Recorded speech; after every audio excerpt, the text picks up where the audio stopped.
Hola, Kayla. Añez, te hemos estado esperando en 2 horas. Lo siento. Bien, bien. Solamente honor con nosotros en nuestro puesto de reunión habitual. Bien. Lo siento, plego tarde. Ya bien, solamente plega a tiempo a próxima vegada de Acevedo. Vale, lo prometo.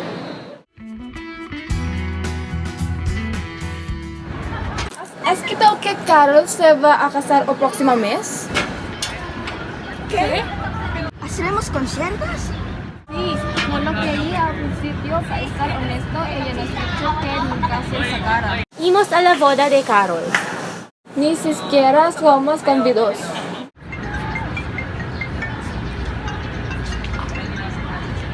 Hola. Lo siento, adiós. ¿Ixa y Carol? Sí, ya sa ella. Imos a ayudarla. No creo que ella en cara nos recuerde. Pero ella lo fa, ella una vegada es para de nuestro grupo. Han pasado 7 años. ¿Y? Brenka, vámonos.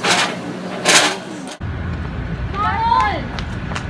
Hola, Carol. ¿Cómo has estado? Soy bien. Esquitamos que te vas a casar. Sí.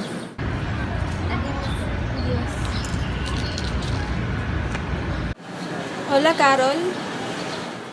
Hola, Kia, Estoy a Dani.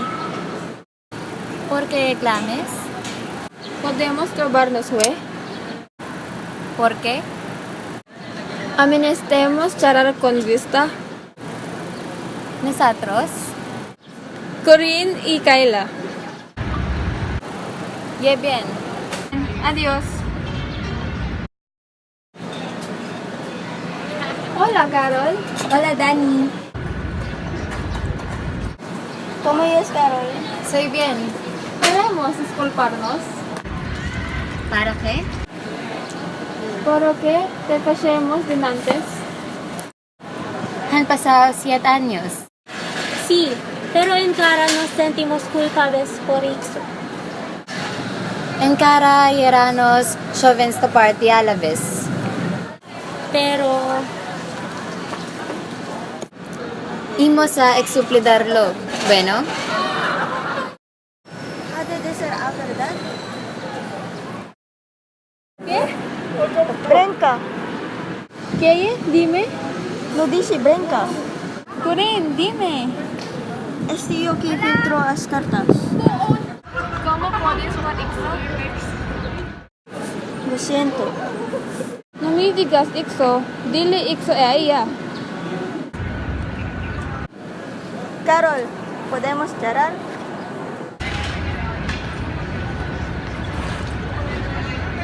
Quiero decir a verdad sobre. sobre a carta. Este yo que lo filtro. Lo sé. ¿Qué? ¿Cómo? Me dices cuando eras borracho. Lo siento, Mito. Este yo que arruino a tu relación con Marco.